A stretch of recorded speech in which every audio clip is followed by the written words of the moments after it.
नमस्ते दोस्तों। अ, मैं एक बार फिर से आया हूँ आपके पास और आज थोड़ा 2-3 चीज़ों पे बात करेंगे। पहले तो ये स्लाइडिंग मैकेनिज़्म पे थोड़ा-सा मुझे लगता है इसमें कुछ डाउट मुझे ऐसा लग रहा है कि इसमें कुछ चीज़ें हैं जो मुझे लगता है सभी को समझनी चाहिए। जिनको लग रहा है कि अगर उनको फर्स्ट राउंड में कुछ नहीं मिला तो सेकंड राउंड में मिल जाएगा, समथिंग लाइक दैट। मुझे उनके लिए थोड़ा-सा ये है कि मैं उनको थोड़ी बातें बताऊँ और मैं बाकी सबको जो भी पता है, मुझे जो लगती है सही मैं वो बोल रहा हूँ। बाकी ये सोनली मेरे जजमेंट के बेस्ड पर ही ये है क्योंकि इन्होंने जो कुछ भी इसमें लिखा है उसके बेसिस पे तो मुझे मेरे हिसाब से मतलब यही निकलता है। और इसके बाद इनकी जो स्टैंडर्ड ऑपरेटिंग प्रोसीजर आएगी उसमें शायद से बातें ज़्यादा क्लियर हों। फिर भी मैं आपको दो चार चीज़ें ये स्लाइडिंग मैकेनिज्म के बेस्ड चीज़ें बता रहा हूँ जो आई होप आप लोगों को ठीक लगे तो ठीक है, नहीं तो कोई बात नहीं। जैसे इसमें देखो थर्ड वाला जो स्टेटमेंट है इसमें लिखा है कि प्रपोज्ड मैकेनिज्म के अंदर first round of tentative allocation FRTA जो होगा वो मेड होगा on the basis of option submitted by the candidate as per the current practice. ठीक है। और कंफर्मेशन के लिए इसी चीज को कंफर्म करने के लिए आपको रीजनल डायरेक्टर ऑफिस एसएससी में जाकर के मतलब अपने आपका जो भी एसएससी का ऑफिस जो भी आपके लोकेलिटी में होगा या आपके आसपास में जो सबसे नियरेस्ट एसएससी ऑफिस होगी वहां जाकर के आपको आधार ऑथेंटिकेशन कराना है। चलो मैं मान लेता हूँ कि आधार ऑथेंटिकेशन कराना रहेगा तो ये सारी चीजें होंगी। मैं इस चीज को एक्सेप्ट कर लूंगा, यहाँ तक ये सब कुछ सही है। इसके बाद at IV stage, that is identity verification stage, candidate will be required to exercise either fix or float option. The fix option will indicate acceptance or float option will indicate willingness of the candidate to consider for upgradation. इसका सीधा सीधा मतलब सबको पता है कि वहां पर जब आप आधार वेरिफिकेशन कराने जाओगे तो वहां पे आपसे पूछा जाएगा कि आपको जो पोस्ट मिली है आप उस पर रहना चाहते हो या फ्लोट करना चाहते हो। फ्लोट करना चाहते हो तो आपने आपको जो प्रेफरेंस मिली है, अगर मान लो आपको चौथे नंबर की प्रेफरेंस मिली है तो आपको उससे ऊपर जो आपने भरा होगा, ठीक है, ऊपर के जो तीन प्रेफरेंस होंगे, टॉप थ्री प्रेफरेंस होंगे, अगर आपको टॉप फोर मिला है पोस्ट, टॉप फोर पोस्ट मिली है तो आपको उसके ऊपर की पोस्ट मिलेगी। ठीक है, जैसे फॉर सपोज कि आपने 1 2 3 ये तीन पोस्ट है आपने भरी है। अब इस तीन में से मान लेता हूँ कि आपको ये वाली पोस्ट आपको मिल गई है अभी के लिए एफआरटीए में। तो आपको इन दोनों में से किसी एक के लिए अगर आपका कट ऑफ होता है या मेरिट के बेसिस पे अगर इन दोनों में आपके लिए वैकेंसी बच जाती है तो इन दोनों में से किसी एक में आपको अलॉट किया जाएगा। लेकिन अगर आपको पहले बार में ही फर्स्ट चॉइस मिल गया है तो आपको फिक्स ही रखना पड़ेगा, फ्लोट रखने का कोई मतलब नहीं है क्योंकि एट द एंड आपको यही मिलने वाला है, इसके अलावा कुछ नहीं मिलने वाला है। तो इसलिए पोस्ट प्रेफरेंस फॉर्म जो भी आप भरोगे उसको आप लोग सही ढंग से सोच समझ के भरना। अगर आपको पहली बार में अगर फर्स्ट नंबर का कुछ भी मिल जाता है पोस्ट प्रेफरेंस में, फर्स्ट नंबर का जो पोस्ट होता है अगर आपको वो मिल जाती है तो ऑब्वियसली है कि फ्लोट करवाने का फिर कोई मतलब नहीं बनता। क्योंकि इन्होंने साफ साफ लिखा है कि float option will indicate the willingness for upgradation to a higher preference post.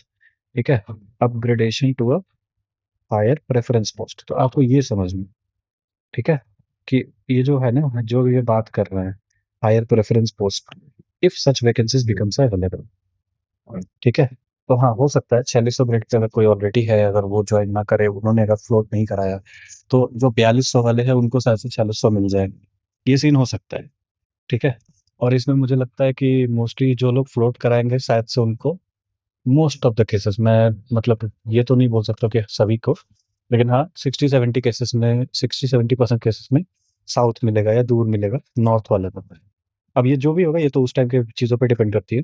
दूसरी चीज़ जो आपको समझनी है, जो मैं बोलना चाह रहा हूँ, जो स्पेशली मुझे जो समझाना है वो ये चीज़ है कि इसमें जो ये चीज़ है ना फ्लोट ऑप्शन वाला, ठीक है, ये सिर्फ उन्हीं बच्चों के लिए होगा जिन्होंने अपना आइडेंटिटी वेरिफिकेशन करा है। मुझे जो गलत लग रहा है, मुझे जो इसमें गलत लग रहा है मैं उसकी बेसिस पे बता रहा हूँ कि इसके बेसिस पे क्या है कि एफआरटीए के बेसिस पे जिन्होंने भी आइडेंटिटी वेरिफिकेशन कराया है बस उन्हीं के लिए ये फिक्स फ्लोट ऑप्शन मिलेगा। तो उनकी ही अपग्रेडेशन होगी, जो उनसे जो वैकेंसीज अराइज होगी, मतलब अगर मान लो कि फर्स्ट राउंड में मान लो कि फ्लोट में, ठीक है, फ्लोट में चार वैकेंसीज 2400 ग्रेड पे की बच गई। ठीक है। तो ये चार वैकेंसीज जो फ्लोट होने के बाद चार वैकेंसीज जो बच गई हैं, ये मेरे हिसाब से बेसिकली आपको ये चीज क्या होगा कि ये आएंगी नहीं आपको, मतलब 2025 में इनको फिल नहीं किया जाएगा अगर ये बच गई तो। ये क्या होगा कि ये चली जाएगी 2026 के सीजीएल वैकेंसीज में ऐड हो जाएगी। बात समझ में आया? ये मेरे हिसाब से चल रहा है। अब मैं ये क्यों बोल रहा हूँ, मतलब समझ लो कि ये वेटिंग लिस्ट नहीं है। कुछ अगर लोग बोल रहे हैं कि ये वेटिंग लिस्ट टाइप का सीन है, नहीं, ये वेटिंग लिस्ट टाइप का सीन नहीं है, ये बिल्कुल वेटिंग लिस्ट सीन नहीं है। इसमें यही है कि आपको FRTA में सबसे इंपॉर्टेंट कंडीशन ये होना चाहिए कि आपको first round of tentative allocation में आपको एक सीट मिलनी चाहिए। अगर आपको एक सीट नहीं मिली है तो आपका फ्लोट में काउंट नहीं होने वाला है कुछ भी, क्योंकि आपको रीजनल ऑफिस में आधार वेरिफिकेशन के लिए बुलाया ही नहीं जाएगा। तो कोई मतलब ही नहीं है उस चीज का। ठीक है, कि आप एक्सपेक्ट करो कि हाँ फर्स्ट राउंड में अगर नहीं मिलेगा तो सेकंड राउंड में तो मुझे मिल ही जाएगा करके। तो मैं वही चीज बोल रहा हूँ, ठीक है। अब इसमें एक पॉइंट और है जो मैंने यहाँ पढ़ी थी, वो ये लाइन पढ़ी, मैंने जो लाइन पढ़ी थी वो ये है कि SSC will identify vacancies arising due to identity verification absentees and conduct a single sliding round of allocation for float candidates। ये याद रखना, फॉर फ्लोट कैंडिडेट्स। ये जो स्लाइडिंग मैकेनिज्म जो इंट्रोड्यूस किया गया है, ये सिर्फ फ्लोट कैंडिडेट्स के लिए, जिनको फ्लोट ऑप्शन चूज करना होगा उनके लिए। अब इसमें हो क्या सकता है, एक पॉसिबिलिटी तो मेरे हिसाब से ये बनती है कि ये लोग हर एक वैकेंसी के लिए 1.5 लोग ले लें। ठीक है, FRTA में first round of tentative allocation में क्या करेंगे कि ये 1.5 बच्चे ले लें या 1.2 गुना बच्चे ले लें। मैं ये मान के चलता हूँ कि 1.2 गुना बच्चे ले लेंगे हर एक वैकेंसी के लिए। तो इसमें हो सकता है कि हाँ जिन्होंने फ्लोट करवाया उनको ये हो जाएगा, लेकिन मुझे ये अपसर्ड लगता है, मुझे ये सही नहीं लगता है। ठीक है, कि वो 1.2 ले लेंगे और फिर नीचे से ऊपर को फ्लोट कराएंगे, इसलिए ऐसा कुछ सीन नहीं बनता है। तो मेरे हिसाब से जो पक्का वाला सीन लगता है वो यही लगता है कि जितनी वैकेंसी है वैकेंसी के अकॉर्डिंग में वो बच्चे लेंगे। ठीक है, वैकेंसी के अकॉर्डिंग में बच्चे लेंगे, और वैकेंसी के बाद जिनको फ्लोट करा सकते हैं, जो फ्लोट में अपना ऊपर ऊपर का ग्रेड पे ले पाएंगे, या ऊपर की पोस्ट प्रेफरेंस में ले पाएंगे तो ले पाएंगे, नहीं तो भैया ठीक है, आपका खेल खत्म। अब अगली बार आप ट्राई करना, जिनका जिनका FRTA में सीट अलोकेशन नहीं हो रहा है।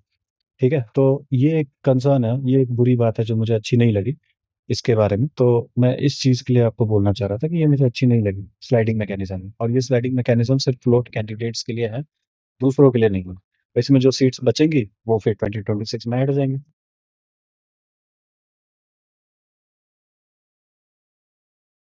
ये तो रही पहली बात। दूसरी बात जो मुझे समझानी थी कि एक यहाँ पर एक भाई हैं, उन्होंने मतलब सॉरी, एक मैम है श्रेया यादव, इन्होंने बेसिकली बोला था bring one for JSO as well, वो कट ऑफ प्रेडिक्टर का जो भी कहानी था।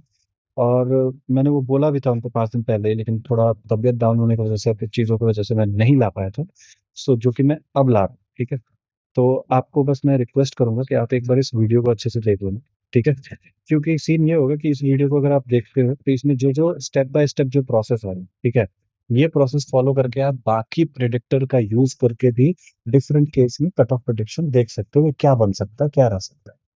इससे पहले मैं इस वीडियो को स्टार्ट करूं, मैं एक बात इसमें क्लियर कर देना चाहता हूँ कि JSO वाले में मैंने ये नहीं चूज किया कि अगर किसी के 350 कम गए हैं मेन पेपर में, और वो JSO नहीं चूज करके वो इनकम टैक्स इंस्पेक्टर चूज करेगा, मैंने ये कंसिडर नहीं किया है, क्योंकि मुझे सच में नहीं पता कितने लोग क्या चूज करेंगे। और ये किसी को नहीं पता है, मैं खुद को क्या बोलूं, किसी को भी नहीं पता है। इस पे कोई ये बोल दे कि 10% 20% लोग ऐसे चूज करते हैं, 30% लोग जैसे वैसे चूज करते हैं, ये बेवकूफ़ी वाली बात है। और ये टोटली गलत बात है, इसमें कोई सीक्वेंस नहीं बनता है।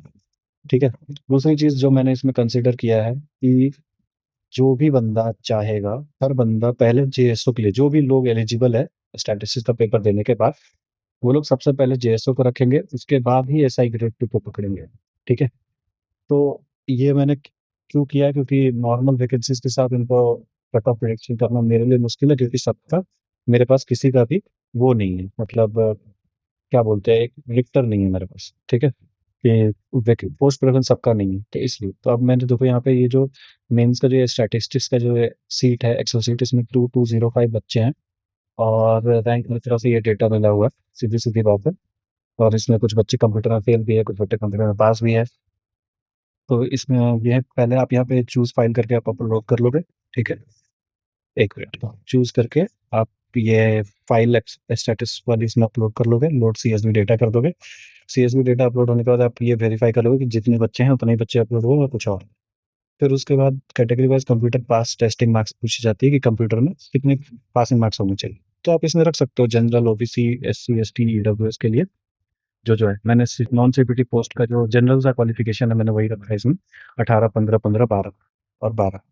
तो ये है, इसमें आपको इस तरीके से रैंक लिस्ट बन जाती है। रैंक लिस्ट के बाद आपको वैकेंसीज इंटर करनी है। वैकेंसीज इंटर करने के बाद, मतलब वैकेंसीज इंटर करनी है तो इसके लिए एक एक्सेल शीट बनी हुई है जो मैं अपलोड कर दूंगा टेलीग्राम पे। तो ये एक्सेल शीट है। ये एक्सेल शीट में जो जो वैकेंसीज है, रिस्पेक्टिव वैकेंसीज आप डाल के बाकी सारे कट ऑफ प्रिडिक्टर को भी यूज करके आप देख सकते हो कि क्या कट ऑफ बनेगी क्या नहीं। ठीक है। तो इसमें मैं वैकेंसी फिल करता हूँ। ठीक है। तो इसमें जब मैं वैकेंसी फिल करूंगा तो यहाँ पे जनरल की, ओबीसी की, एससी की, एसटी की, ईडब्ल्यूएस की मैंने वैकेंसी फिल कर डाली। और इसके बाद सीन क्या बनता है कि यहाँ पे ये चीजें हो गई। अब कट ऑफ अलोकेट होने के बाद आप ये देख सकते हो, यहाँ पे नीचे जो है फाइनल कट ऑफ समरी जो सबसे नीचे है, उसमें आपको कट ऑफ दिख रही है कि लास्ट बंदा जो सेलेक्ट हुआ है उसकी क्या कट ऑफ रही है। और ऊपर में जो ये allocation result and cut off है, इसमें दिखा रहा है कि एक भी पोस्ट खाली नहीं है, मतलब सभी पे एक यूनिक बच्चा अलॉट हो गया। जनरल कैटेगरी में सारे कैटेगरी के बच्चे गए जिनके हाईएस्ट मार्क्स है। ओबीसी में सिर्फ ओबीसी कैटेगरी के बच्चे जाएंगे। एससी एसटी में सारे एससी एसटी के ही बच्चे जाएंगे और कोई दूसरा नहीं जाएगा। तो ये चीज़ है। और मैं क्या करूँगा, मैं टेलीग्राम पे, ठीक है, मैं आपको अपना टेलीग्राम पे जो भी वो चैनल है, ठीक है, मैं इस टेलीग्राम पे क्या करूँगा, मैं टेलीग्राम पे आपको अभी तक में, ठीक है, मैंने ये अपलोड कर दिया। और ये एलोकेशन वाला, सीट एलोकेशन वाला रिजल्ट भी मैंने अपलोड कर दिया कि किसको जेएसओ मिल रहा है, किसको एसआई ग्रेड 2 मिला। तो आप ये भी देख सकते हो कितने मार्क्स पे किसको क्या मिला। तो आप अपना इसमें चेक कर सकते हो डेटा वेरीफाई करने के लिए।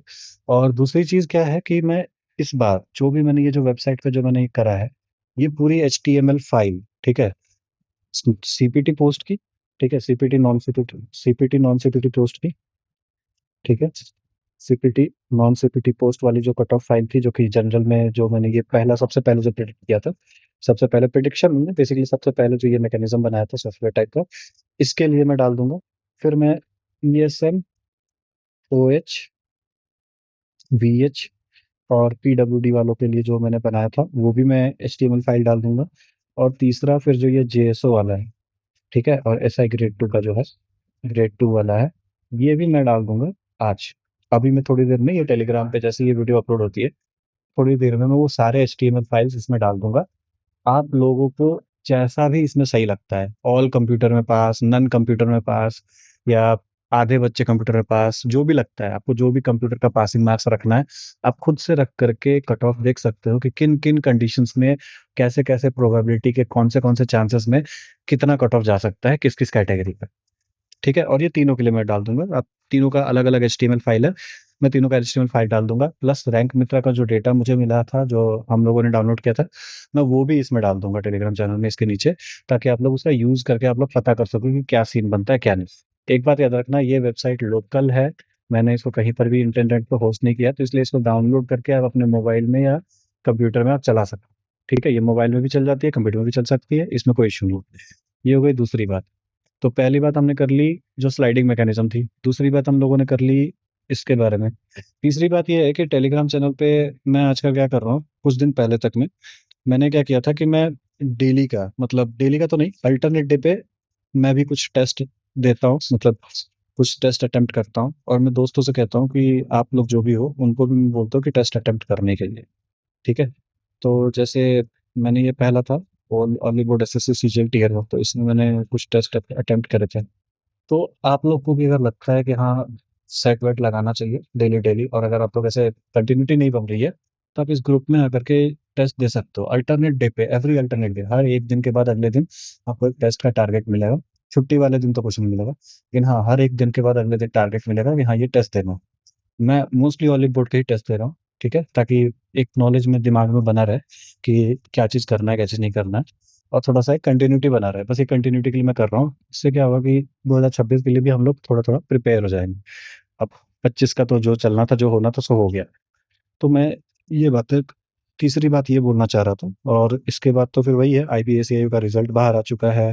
तो आई होप कि जो भी बच्चे हैं उनका हो गया होगा। सीजीएल से रिलेटेड एक कोरिएंडम आई है जिसमें मतलब मेडिकल टर्म्स बताए गए हर एक पोस्ट के लिए कि कौन कौन सी जगह पे किस किस टाइप के लोग, डिसेबिलिटी वाले या किस किस टाइप का मेडिकल फिटनेस चाहिए। तो ये भी आप अपने सीजन के वेबसाइट पे जाके के चेक कर लेना। आरआरबी, जेई का, जूनियर इंजीनियर का सीबीटी 1 का आंसर की भी आउट हो चुका है। तो आप ये सब भी देख सकते हैं। ठीक है? आई होप आपको ये चीज़ समझ में आया होगा, और मैं पक्का वादा करता हूँ कि आज मैं एचटीएमएल फाइल भी आपको शेयर कर दूँगा। आप लोग अपने हिसाब से उसमें कट ऑफ डाल के देख सकते हो। एक बार जब फाइनल वैकेंसी आएगी, तो फिर मैं दोबारा इस चीज़ को बना करके फिर से आपको अपलोड कर दूँगा। दोबारा मैं ये चीज़ करके टेलीग्राम पे बना दूँगा। मेरा ये पर्पस नहीं है कि मैं यूट्यूब पे वीडियोस बना करके हर 5 मिनट पे, हर आधे घंटे पे या हर दिन मैं वीडियो बनाऊँ। लिटरली मेरे पास भी उतना टाइम नहीं है, ना ही आप लोगों के पास उतना टाइम है देखने के लिए, और ना मेरे पास उतना टाइम है बनाने के लिए। इसलिए आप देखोगे मेरा वीडियोस ज़्यादातर एडिटेड नहीं होता है, कुछ भी एडिटिंग नहीं होती उसमें। ना तो मैं कोई थंबनेल क्रिएट करता हूँ, ना कुछ, क्योंकि सच में मेरे पास उतना टाइम नहीं है। हाँ, मुझे लगता है कि मुझे कुछ इन्फॉर्मेशन है जो मैं दोस्तों के साथ शेयर कर सकता हूँ, आपको शेयर कर सकता हूँ, वो मैंने किया। ये और ये स्टार्टिंग जो इन्फॉर्मेशन शेयरिंग की हुई थी, वो इसी सीजीएल के कट ऑफ प्रेडिक्टर से हुई।